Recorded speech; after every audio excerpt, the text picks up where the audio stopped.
Hello and welcome to the Hindu News Analysis by Baji IAS Academy. So in this session, we will discuss all the important and relevant news articles and they are given in the Hindu newspaper. Okay. So before discussing all these articles, please subscribe to Bajirao IAS Academy YouTube channel and also hit the bell icon so that you will get all important updates regarding our classes. Right. So these are important news articles. But before discussing all these important news articles, first discuss the yesterday given practice question.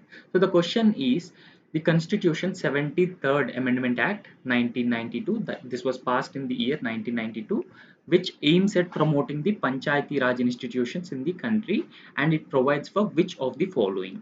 Okay, so the options given here are: first statement is Constitution of District Planning Committee; second, state election commissions to conduct all panchayat elections; third, establishment of state finance commissions. Right. So the Constitution 73rd Constitutional Amendment Act, 73rd Constitutional Amendment Act provided for the constitution of state election commission and establishment of a state finance commission. So the correct answer for this question is option C, 2 and 3 only. But Constitution or District Planning Committee was constituted as part of the 74th Constitutional Amendment Act 1992. Okay, so this was not part of the 73rd Constitutional Amendment Act. Now, today's practice question is: the authorization for the withdrawal funds from the Consolidated Fund of India must come from which of the following agencies or authorities? First option, President of India; second option, Parliament of India; third option, Prime Minister of India; and fourth option is Union Finance Minister.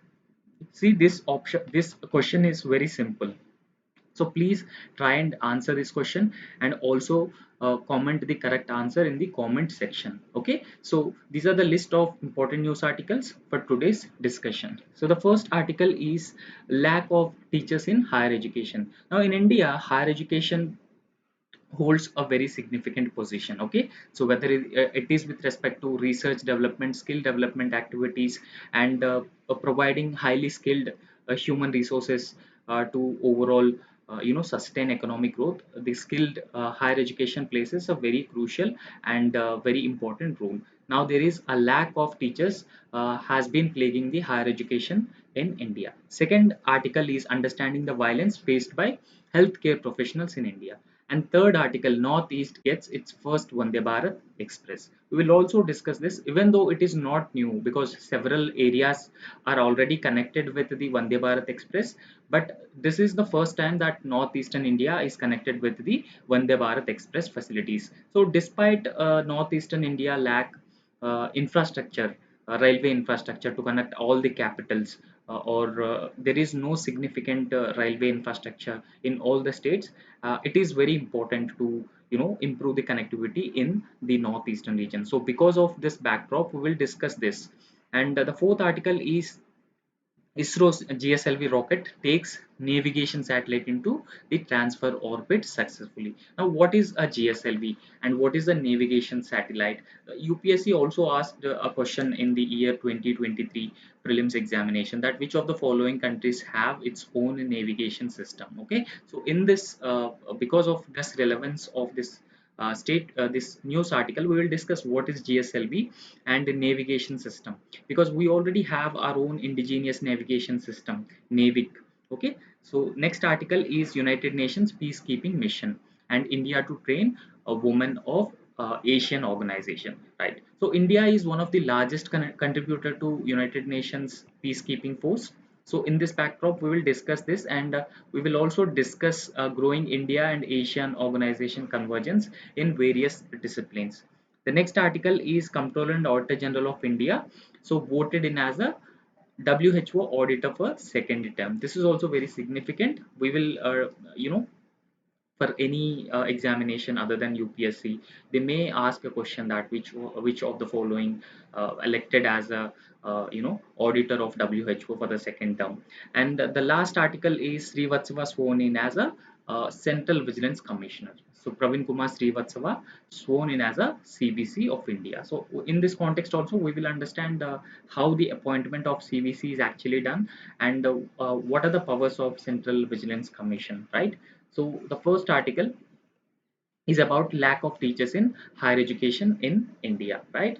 So this particularly stresses on India's higher educational institutions and the universities. So they lack quality teachers. Okay, it teaching lacking in quality and quantity as well, and that ultimately have a huge impact on India's overall higher education system. So in this backdrop, we need to understand what are the causes for you know lack of teacher or teacher strength in the higher education system. See, this article has been saying that there have been a faculty shortages and that were reported since 1980s. Okay, so across India and in different universities and other educational institutions since 1980s, we have been facing the issue of faculty shortages. But this has become a permanent today. Okay, so the faculty shortages issue has become more and more permanent today, even we are in the 21st century, and where we have been emphasizing on self-reliance and atmanirbharata and also skill development, and in this backdrop also we have been placing less emphasis on recruiting more and more teachers. Okay, recruiting more and more teachers to improve our higher education system, right? So there is a paucity of sufficient number of faculty members. Okay, so when there is a paucity or the lack of sufficient number of faculty members, that definitely undermines the growth of a country, whether it is economic development, economic growth, because it significantly shows its impact on overall human resources development, right? So therefore it undermines country's growth and knowledge sector, and it will also hinders India's aspiration as a Vishwa Guru. See, we have an aspiration to become a Vishwa Guru. When we do not able to improve our higher educational institutions, and when we are not able to recruit quality teaching staff in our universities, we will not be able to realize our goal of becoming a Vishwa Guru. Okay, so Prime Minister Narendra Modi also emphasized several times that India wanted to become a Vishwa Guru. Okay, so it is also guided by the philosophy of Vasudhaiva Kutumbakam, where India sees everyone as part of a family. Okay, entire world as a one family, right? Now, in this backdrop, please understand the colleges and universities need sufficient number of teachers and researchers, and they will create and disseminate knowledge. Okay, so across the spectrum, they will create and disseminate knowledge, and therefore universities need a sufficient number of teachers and researchers. Okay, however, in this backdrop there are two main obstacles. Okay, so what are those obstacles? So those obstacles include these obstacles are in the way of finding viable solution to existing faculty shortages in our universities. So the first main obstacle is lack of reliable data on current faculty resources. So what are the resources we have, and now what are the number of faculties we have in across different universities? This is the first such main problem. And the second problem is a partial understanding of faculty shortages is merely a quantitative issue. Now we are considering the faculty shortages issue as simply a quantitative issue but not a qualitative issue. Okay, so there is a difference between qualitative issue and the quantitative issue. When we are recruiting enough number of faculties, but they lack required number of qualifications and they lack the capacities to teach students, then of course it will have a qualitative issue. Okay, so even if we have met the quantitative issue of recruiting more and more teachers, so in this context we are seeing the teacher shortage from the prism of a quantitative issue. Now, why there is no reliable data on faculty shortages? So why we don't have a reliable data? If we have more reliable data on the faculty and their shortages, whether we will understand whether it is a qualitative issue or the quantitative issue, and appropriate steps would be taken. Okay, so the reasons for lack of reliable data on faculty shortage is because you need to understand there was a report. Okay, so the report named a task force on faculty shortages and diagnostic performance appraisal system. Now, this report has in fact found out that there is a huge shortage of teaching staff or faculty in higher education system in India. Okay, so there is a huge shortage, in fact, in teaching staff and faculty in higher education system, and this report found out the problem.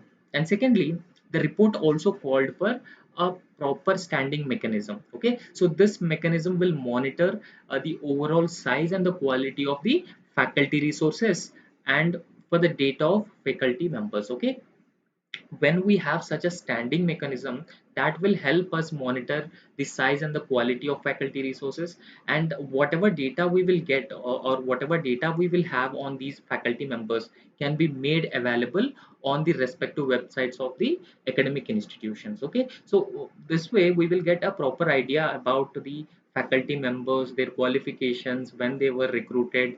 Okay, so what is the pay, what is the student and the teacher ratio in those particular universities. Okay, so there is a need for a standing mechanism, and the government does collect the data. Okay, so because there are several public universities and the private universities also. Okay, so government regularly collect data on colleges, universities, and that including faculty members also. Okay, so in fact, the annual all India survey on higher education, this is conducted by Ministry of Education. Okay, so Ministry of Education conducts annual all India survey on higher education. Okay, so this is actually a voluntary process for various institutions. This is not a mandatory or the compulsory process. This is a voluntary process for various institutions, and this is conducted by Ministry of Education. Now, several institutions, in fact, universities also recruiting the part-time faculties. Okay, so they are part-time faculties, but not the full-time faculties. So when we are recruiting the part-time faculties, we are not actually recognizing the needs of the higher educational institutions. Okay, so we are in fact compromising on the qualitative issue also, even though we are meeting the quantitative issues. Okay, so part-time faculty members are often counted as the regular faculty. Okay, we are counting them as a regular faculty, and while counting, after counting the part-time faculty as a regular faculty, and we are showing off this as a favorable teacher student ratio, but we are not able to identify the imminent challenge. Okay, so therefore it has become impossible to get a reliable estimate of the faculty resources. Okay, so when we are counting the part-time teachers also as a permanent students, we will not be able to get a proper estimate on the faculty resources the universities currently have. Okay, however, we need to identify the challenges and way forward also for this. There are few challenges that were listed in this article. So the challenges include achieve some kind of a balance between demand and supply in specific disciplines. Okay, so in every university there are different disciplines. Okay, so in these different disciplines there is a higher demand and lower supply. Okay, so because more and more students join, in particular disciplines, and for a particular discipline there are more teachers than required, and in few disciplines there are very low number of teachers. Okay, so there is a mismatch between demand and supply in terms of teachers in various discipline, and there is a need to overcome this mismatch in various disciplines. Okay, so that could help in plug the shortages at different institutions and locations. Okay, so in a way it will help us plug the shortages of teachers. We need to meet the demand supply mismatches. And secondly, there is a huge unwillingness of institution to hire the faculty members, especially the private educational institutions. So these private educational institutions largely showing unwillingness to recruit the faculty members. Okay, so this is mostly common for private colleges because they mostly run by the profit motive or profiting. Okay, or profiteering. So they are not willing to recruit more and more faculty members, and that has led to the compromising, the compromising the teaching standards or the quality standards of these educational institutions. And in fact, most of these educational institutions and their colleges are grossly underfunded. Now, underfunding of these institutions is also one of the major challenge. When these institutions are underfunded, they will not recruit new teachers and vacant posts still lying, so when there are more number of vacant posts, they cannot be able to provide good quality teaching. Okay, so in this context, there most of these institutions and colleges are severely underfunded, and despite a large increase in the number of students, governments have not created or sanctioned new positions as of now. Now, together, all these problems have been plaguing the higher educational institutions, and the major problem is a lack of the qualitative data on the teacher recruitment, and also there is a huge number of vacancies in higher educational institutions, and apart from that, there is a low teacher availability in the private educational institutions. So all these factors have been impacting or plaguing the higher education system in India. Okay, so there is a need to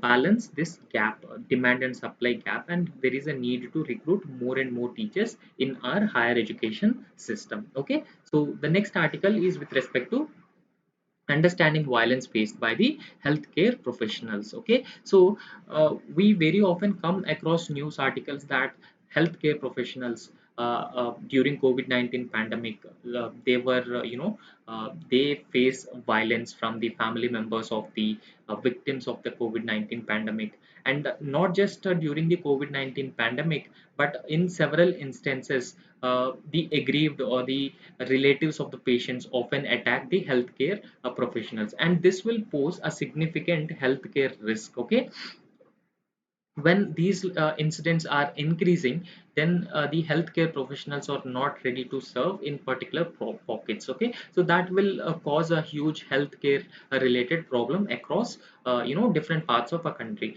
And recently there was an example also, and the example is that on May 10th, 2023, Dr. Vandana Das, so she was from Kerala, and she was a junior doctor, and she stabbed to death in a line of duty in Kollam district of Kerala. Okay, so she was stabbed to death in the Kollam district of Kerala while she was on her duty. Okay, the tragedy brought to forefront the increase in the workplace violence against the doctors. Okay, particularly the serving doctors, and because they are very often attacked, right? So this brought to the forefront in the workplace violence that is faced by the healthcare professionals in India, right? So there was a survey, and according to this survey, systematic review of recent research that was published in the journal Postgraduate Medicine, July 2020. Okay, so this this report found out that in developing countries there were around more than 50% of the doctors faced patient led verbal or physical abuse. Okay, if you are writing mains answer, you have to quote such a data, right? So you can write this in introduction if you get a question on the problems faced by the healthcare professionals. Okay, or the violence faced by the healthcare professionals. In introduction, you can write this simply: according to a systematic review of recent research that is published in journal Postgraduate Medicine, July 2020, in developing countries, more than 50% of the doctors have faced verbal and physical abuse. Okay, and there was some research also done on this matter, and research also found that the workplace violence is mostly directed at junior doctors and residents. So because junior doctors and resident doctors were the mostly the targets of violence, and with the incidence progressively dropping against most senior healthcare workers. So the violence against senior healthcare workers is significantly very low compared to the junior doctors and the resident doctors, and that was found out by a research. Okay, however, if you understand, the perpetrators of the workplace violence against physicians are family members. Okay, so they are mainly the family members or relatives of a patient. Okay, in the year, in 82.2% of the cases, the perpetrators of the violence are either family members or the relatives of a particular patient, and this has been published in PLOS 1 2022, 2020 survey. So in this survey, it is published that 82% of 82.2% of the cases, so most of the perpetrators are relatives and family members. So what effect does the violence have? Okay, we need to understand what effect does this violence have on the healthcare professionals. So according to 2016 paper on the National Medical Journal of India. Okay, so in the year 2016, National Medical Journal of India says 75% of the violence against doctors is verbal, and that includes intimidation and threats as well. Okay, that includes intimidation and threats as well. So this is a data or the survey from one particular paper. And symptoms, if a particular healthcare professional is is subjected to the violence or verbal or physical threats, he would go with a range of symptoms. They include post-traumatic disorder, anxiety, depression in doctors who have faced violence in patients or their kins. Okay, so these are the problems they usually face after they, they face verbal or physical threats. Right. So in a country with a skewed doctor-patient ratio, we have a skewed or a low doctor-patient ratio is one doctor for 854 patients. Okay, so this is a very high ratio across the world. And in a country where there is a skewed doctor patient ratio, and that including Ayurveda and homeopathy practitioners. Okay, so this one number also includes Ayurveda doctors and homeopathy practitioners. And doctors often decide to operate in a resource abundant setting for their own security. So doctors are generally not ready to work in a remote rural area where there are less or scarce resources because of their own personal safety and security.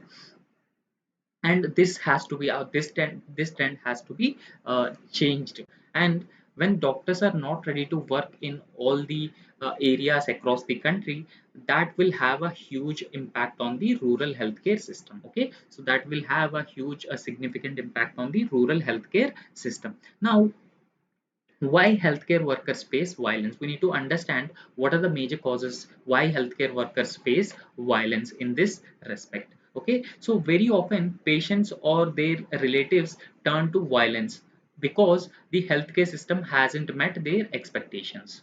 Either it is with respect to the relatives of a patient or the family members of the patient. So if any untoward incident takes place, then what they believe that their expectations were not met, and that will result in retaliation or attacks on the junior doctors and on the resident doctors immediately after any untoward incident, right? So, however, to eliminate this threat, we must spend more money to strengthen the system from the grassroots level. Grassroots level is generally at the village level.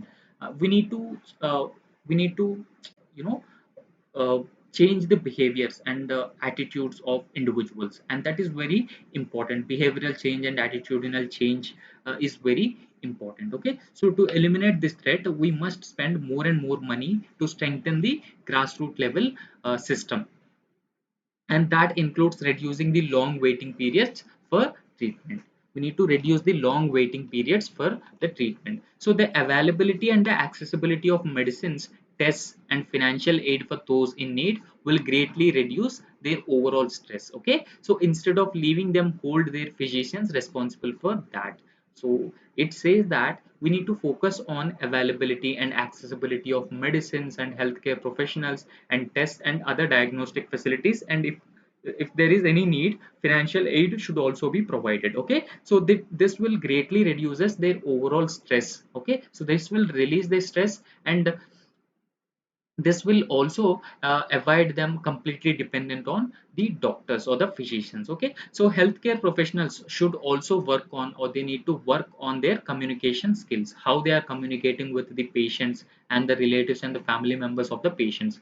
So when they are work on their communication skills, it is likely that they will be able to convince the relatives and the family members of a respective patient. Okay, and this will also ensure the meticulous documentation of various issues. Okay, so at the same time, there is a need for measures to mitigate the workplace violence towards them. Okay, so it should be multi-pronged, and focus should be on the institutional and other policy measures. And we need to particularly focus on institutional measures, policy measures. So those are the areas we need to focus more and more, and that will help address the workplace violence against the healthcare professionals. Okay, so apart from the above mentioned measures, that is the communication skills and working at the grassroots level, or the strengthening the grassroots healthcare systems, availability and accessibility of medicines, and dealing this issue as a multi-pronged strategy, we should also take up other institutional measures like installing the CCTV cameras in hospitals and healthcare dispensations, and there should also be a metal detectors in private hospitals or the government hospitals, and this will help ensure that the relatives or the family members will not carry any weapons inside the hospital. Okay, so that will also significantly reduce the more number of significantly reduce the number of attacks on the healthcare professionals. Okay, so ensuring there are counselors help patients and relatives at a time of high emotional distress. So there needs to be appointment of a counselors also. So these counselors will help patients and their relatives in times of emotional distress. So when they are suffering with an emotional distress, it is highly likely that they will attack the respective doctors and the other healthcare professionals. Now, counselors will help make sure they understand their emotional distress and help them find out the possible solutions. Okay, so counselors need to be employed together with people who can translate between different languages. Okay, so this will help us understand or bridge the language barrier, and this will eliminate the miscommunication regarding patient's condition and their treatment facilities. Okay, so this is all with respect to the attacks on the healthcare professionals, and what are the reasons for attacks on healthcare professionals, and what steps that could be taken in the long run to avoid the attacks on healthcare professionals. See, this is particularly very important for both GS paper 1 and paper 2. Okay, GS paper 2, so you have to go through all these points. Now next article is with respect to GSLV. Okay, ISRO's GSLV rocket takes navigation satellite into transfer orbit successfully. Okay, so there are two kinds of launch vehicles. One is a geosynchronous satellite launch vehicle, and the other is polar satellite launch vehicle. There are other satellite launch vehicles also, but these are two major satellite launch vehicles, and they are very important for us for the exam perspective, right? So ISRO and GSLV rockets takes navigation satellite into a transfer orbit successfully. So we have discussed India have its own navigation system or the navigation satellite system. Okay, so that is known as Gagan. Okay, Gagan or Navik, right? So we have our own navigation system that is called as a Navik, and Navik is a constellation of different satellites where a few satellites are placed in a geosynchronous orbit and few satellites in geo transfer orbit. Okay, so if you look at the article, Indian Space Research Organization, that is ISRO, Monday successfully placed NVS-01 navigation satellite. Okay, so the overall weight of the satellite is 2,232 kilograms, and it is placed in a geosynchronous orbit across the planet Earth.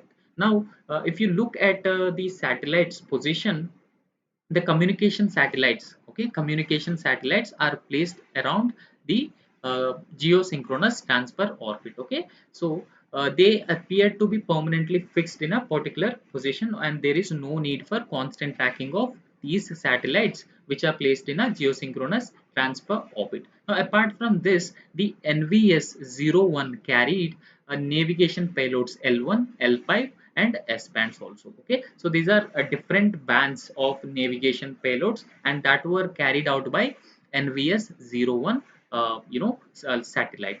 Now, this is the first time that an indigenous atomic clock was also flown through NVS-01. Now, an atomic clock is very important for the precision. Okay, so the precision of timing is very important when it comes to the space operations or the space missions. So therefore, atomic clock was also sent, and the applications of the atomic clock include weather forecasting and more accurate data would be given by the atomic clocks. Now, if you look at the overall history of satellite launches by ISRO, you can understand right from SLV we have earlier the small satellite launch vehicle. Okay, so after that we also developed the augmented satellite launch vehicle, and PSLV is very often known as the workhorse of ISRO. Okay, this is known as workhorse of ISRO. Why it is known as workhorse of ISRO? Because this most successful launches were done through the PSLV, a very limited failures with the PSLV. Because of this reason, PSLV is known as the workhorse of ISRO. So after PSLV, in order to launch the communication satellites and heavy lift satellites, we have developed the geosynchronous satellite launch vehicle. Okay, so GSLV, this is known as geosynchronous launch vehicle.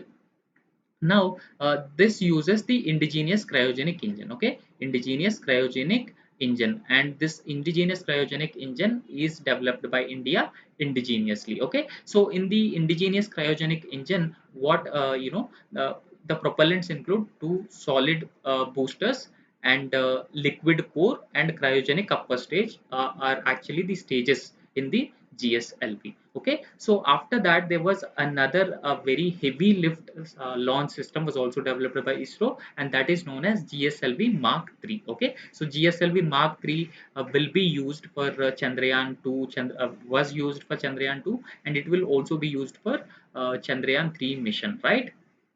And this is heavy lift launch vehicle after GSLV, right? So we need to understand the basic difference between PSLV and GSLV, right? So the polar satellite launch vehicle and the overall weight of the polar satellite launch vehicle is around 44 meters. Okay, diameter of the PSLV is 2.8 meter, and it involves four stages. Okay, so it involves four stages, as like we have earlier discussed that the number of stages in GSLV are three stages. It also has four stages. Okay.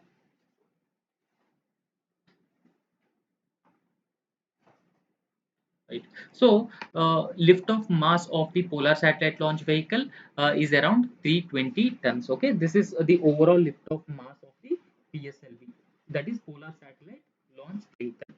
Right. Now, the lift-off mass of the GSLV. This is a heavy lift launch vehicle that is around 414 tons. Okay, so the first flight of Polar Satellite Launch Vehicle was in the year 1993 September. Okay, so since 1993 September, ISRO launched around 50 PSLV missions, and after that, the first flight of GSLV was in the year 2001. Okay, 2001. Now we need to understand the basic difference between polar satellite launch vehicle and the geosynchronous satellite launch vehicle. Now PSLV delivers Earth observation or remote sensing satellites. Okay, the major purpose of the PSLV launch vehicle is that it delivers the Earth observation and the remote sensing satellites up to 1750 kilograms payload, okay, to sun synchronous polar orbits of 600 to 900 kilometer altitudes. Okay, so the remote sensing satellites orbit the Earth from pole to pole. So one pole to other pole. So they just orbit the remote sensing satellites. Okay, so they orbit from pole to pole. Now, after that, PSLV is a four-staged launch vehicle, and in this four-stage, first and third stage using solid rocket motors, and second and fourth stages using liquid rocket engines. Okay, so please understand, because for the examination point of view, this is very important. And in the first and third stage, PSLV uses solid rocket motors, and in the second and fourth stage, PSLV uses liquid rocket engines, right? Very simple. And when it comes to the geosynchronous satellite launch vehicle, GSLV delivers the communication satellites to highly elliptical, okay, so geosynchronous stands for orbits, so it delivers the communication satellites, and GSLV is mostly used for delivering the communication satellites. Now the satellites in these orbits appear to be remain permanently fixed in a particular position in the sky. Okay, so I have already told you this. And GSLV is a three-staged vehicle, and the first stage using the solid rocket motor, second stage using liquid fuel, and third stage uses cryogenic upper stage. Okay, it involves three stages. The first stage is solid rocket motors, and the second stage is liquid core engine, and the third stage is cryogenic upper stage. Okay, so you have to identify the difference between both PSLV and GSLV. That is very important for the exam point of view.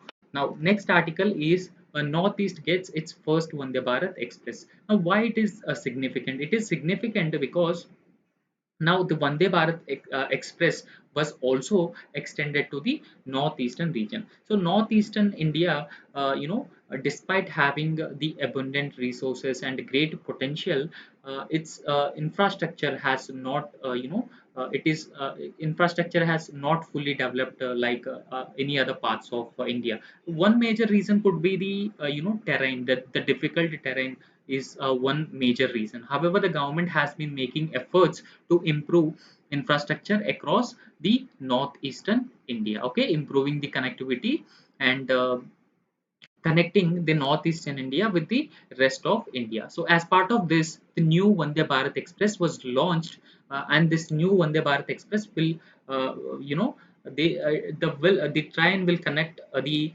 Guwahati in Assam with the New Jalpaiguri in West Bengal. Because why I have given this in one day exams, you may get this question that the first Vande Bharat Express train to the northeastern India connects which of the following cities. Okay, so it connects Guwahati in Assam to New Jalpaiguri in West Bengal. Okay, so this is not all important, but the journey earlier used to take 5.5 hours, and now it can be done in just, okay, so it can be sorry, so the journey will take 5.5 hours, and earlier the journey used to take 6.5 hours for a fastest train in this route. Okay, so Prime Minister Narendra Modi says that earlier northeastern India will get, especially for railways, northeastern India used to get a budget of 2,500 crore every year, but now the government has increased the total budget for the northeastern India railway infrastructure is around 10,000 crore.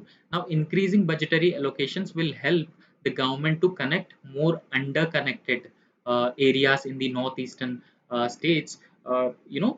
There are several capitals across different states will be connected with each other, and that will improve the connectivity in the northeastern region. Now, this Guwahati and the New Jalpaiguri Vande Bharat train will strengthen the centuries old ties between Assam and West Bengal, according to Prime Minister Narendra Modi. And this will also increase the ease of travel and bring huge benefits to students, as well as generate more job opportunities through tourism and business. So when connectivity improves, that will also improve the opportunities for education to students and businesses and tourism across the northeastern India, and this will give a more push for the development in the region, right? So if you look at the features of the Vande Bharat Express, this is a semi high speed train. Okay, this is also known as train 18. Okay, so this is when you get a question that which one of the follow, what is a train 18,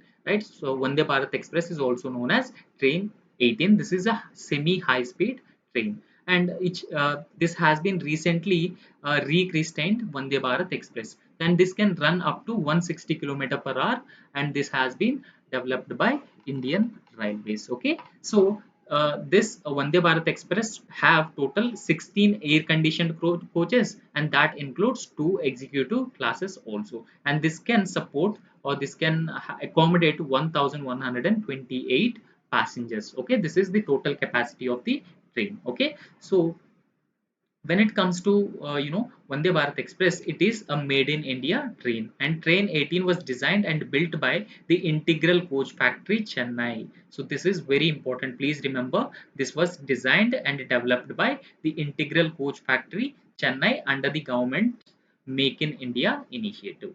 The Vande Bharat train or train 18 has been designed and developed by the Integral Coach Factory Chennai under government's Make in India initiative. In fact, uh, the government of India has, in recent union budget, I think in the year in the union budget 23-24, the government of India says that it will come up with 400 new Vande Bharat trains in the coming 5 years. Okay, this is the goal of the government of India, to introduce more and more trains and connect the other routes as well. Okay, so what are the key features of the Vande Bharat train? Some of the key features include automatic doors. It will have automatic doors, and GPS based audio visual passenger information will be given or will be provided, and there will be onboard Wi-Fi hotspot and seats that can rotate in executive class.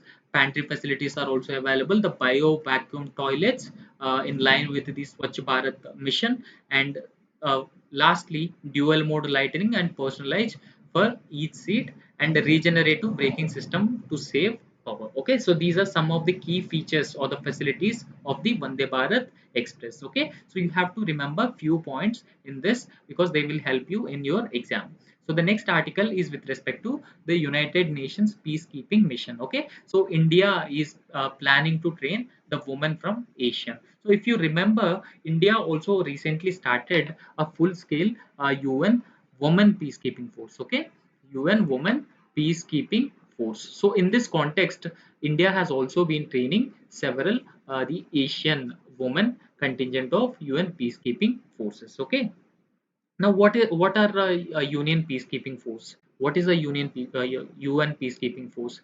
So, UN Security Council approved the deployment of UN military observers. Okay, so in the Middle East in the year 1948, the United Nations peacekeeping forces were established in the year 1948 when United Nations Security Council approved the deployment of United Nations military observers, right? So what is the role and responsibility of the UN peacekeeping force? UN peacekeeping forces aid nations in negotiating the perilous transition from war to peace. Okay, so if it is a war torn country, if it is impacted with conflict, then the UN peacekeeping force would ensure that the area would be successfully translated or transformed into or it made a transition into the peace area, to carry out several missions approved by the United Nations Security Council and UN General Assembly. Okay, so it will carry out missions and that are approved by the United Nations Security Council and UN General Assembly, and it deploys soldiers, police from all over the world and combines them with the civilian peacekeepers. Now, International Day of Peacekeepers is generally observed on 29th May every year. Okay, so 2022, the United Nations Peacekeeping Forces theme is People, Peace, Progress. This is also called as 3 Ps. Okay, so the power of partnerships. Okay, so add another P, and the theme of the United Nations Peacekeeping Force is People, Peace, Progress, and power of partnerships. Right. Now, in this context, we need to understand what is India's contribution to United Nations peacekeeping force. Now, India is among the nations that send the most troops to the United Nations peacekeeping force. Largest number of forces India sent to United Nations peacekeeping force. Okay, so if you look at the example for this, India is the second highest military and fifth highest police contributing country to the United Nations organization for stabilizing mission in Democratic Republic of Congo. Okay, so this is some facts about United Nations peacekeeping force and India's contribution. So over 260,000 Indians have served total 49 UN peacekeeping missions since 1948. Okay, since 1948, over 260,000 Indians have served in various UN peacekeeping missions. In the year 2017, India became the first country to deploy an all-women contingent UN peacekeeping mission. Okay, so in the last 6 decades, 179 Indian soldiers have died in UN peacekeeping operations. Okay, so in the last 6 decades, 179 Indian soldiers have died in UN peacekeeping operations. So among the blue helmets, so this is also very important. What is blue helmets? You may get a question. Blue helmets is with respect to United Nations peacekeeping force. Okay, so blue helmets are the military personnel of the United Nations, and they work alongside with the United Nations police and civilian colleagues, and they promote stability, security, and overall peace process. So this is all about the United Nations peacekeeping force and India's contribution. Now, if you look at this news article, it says United Nations peacekeeping mission, India will train women from the Asian region. Now, what is the Asian region? Asian region is a region of 10 countries in the Southeast Asia and East Asia. Okay, so it is a region which comprises 10 countries. Now, India is not part of the Asian grouping, right? So, an initiative on women in United Nations peacekeeping force operations, and this is part of an expanding India Asian defense cooperation. Okay, so India training women contingent of Asian countries is part of India Asian. Asian is also known as Association for Southeast Asian Nations. Okay, so it is part of the defense cooperation between India and Asian. Now, India is set to conduct two initiatives for women personnel from Southeast Asia later this year. Okay. Now, earlier we have discussed the May 29th is celebrated as a United Nations Peace International Day of UN Peacekeepers. Now, March 29, 1915, UN Peacekeepers Day, and India, one of the largest troop contributing nations to the United Nations peacekeeping force. So there is some confusion on March 29 and May 29. So sorry for that. I think it is March 29. Go ahead with this. So March 29 is marked the 75th UN Peacekeepers Day, and India, one of the largest troops contributing nations to the UN peacekeepers. Okay, so currently has around 5,900 troops deployed in 12 UN missions, and this is the day when in the year 1948. Okay, earlier we have discussed United Nations Security Council approved the deployment of UN military observers. Okay, so in the year 1948, UN peacekeeping missions, UN Truce Supervision Organization began operations in Palestine. Okay, now, one of the initiatives under India and Asian Defense Cooperation is there was an initiative for women in United Nations peacekeeping operations, because India has also started a full-scale women UN peacekeeping force. So therefore, India has an enormous experience on this front.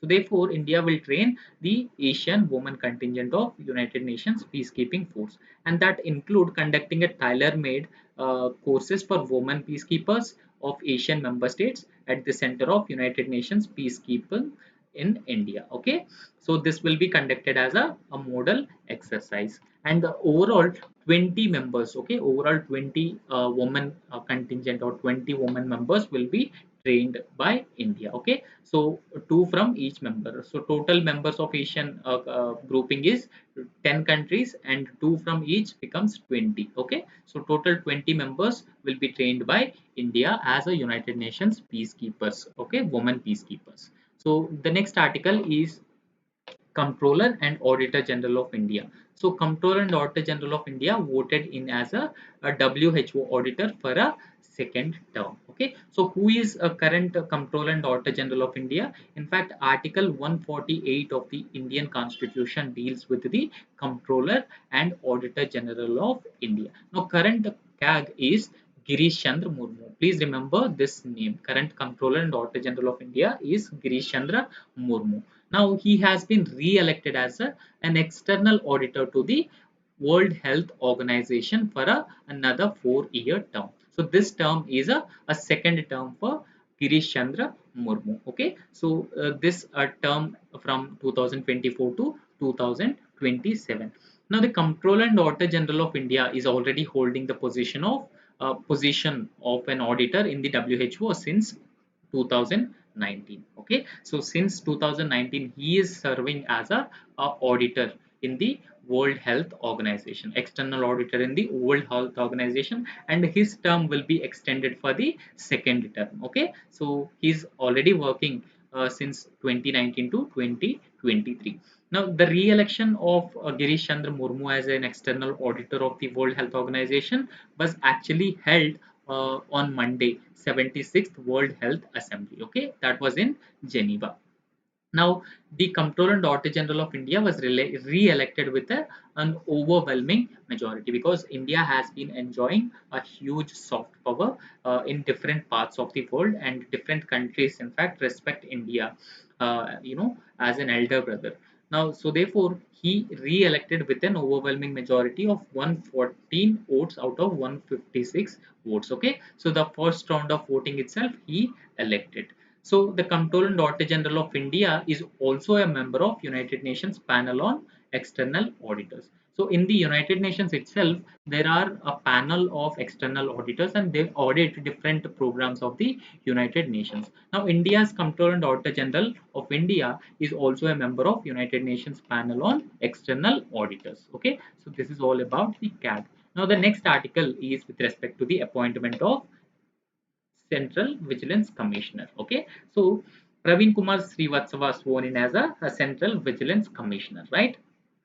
So you can see here he is Praveen Kumar Srivatsava. He is sworn in as a Central Vigilance Commissioner. Okay, just remember the name of the new Central Vigilance Commissioner, right? So he will sworn in as a Vigilance Commissioner in the presence of President Draupadi Murmu, right? Now the appointment of the Chief Election Commissioner. How the the Chief Vigilance Commissioner election is done. Okay, the Central Vigilance Commissioner and the Vigilance Commissioners are appointed by the President. Okay, so please remember the Central Vigilance Commissioner and other Vigilance Commissioners are appointed by the President after obtaining recommendations of a committee. Okay, so a committee have to recommend the names of the uh, Central Vigilance Commissioner and other Vigilance Commissioners.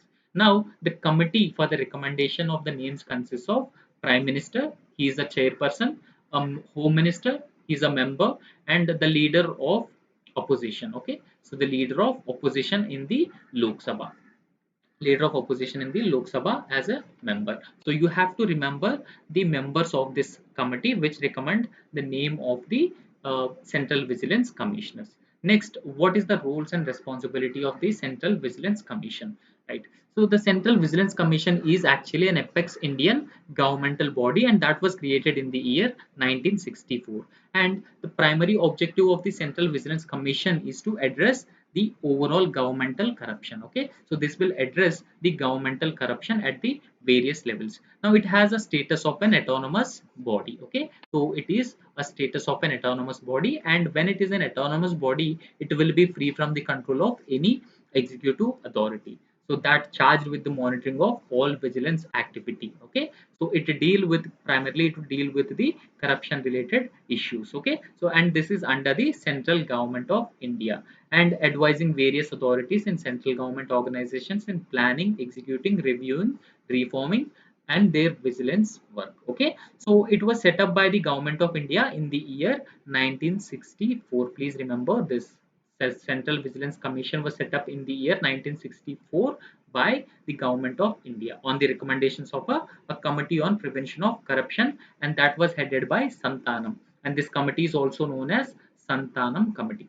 Well, this committee is known as Santanam Committee or the Committee on Prevention of Corruption, right? So this was recommended for the advice and guide the central government agencies in the field of vigilance. Okay, vigilance with respect to the governmental corruption. Now the annual report of the Central Vigilance Commission is not only gives the detail of the work done by it but also brings out the system failures with respect to the failure in containing governmental corruption.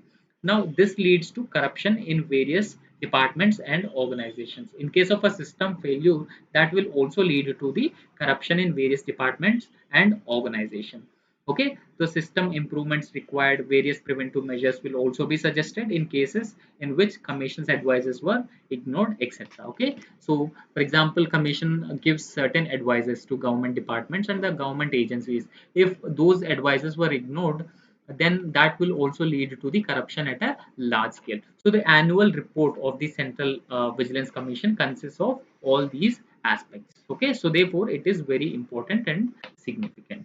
And these are all the list of important and relevant news articles for today's discussion. Okay, so please subscribe to Bajirao IAS Academy YouTube channel and please like the video as well. Thank you.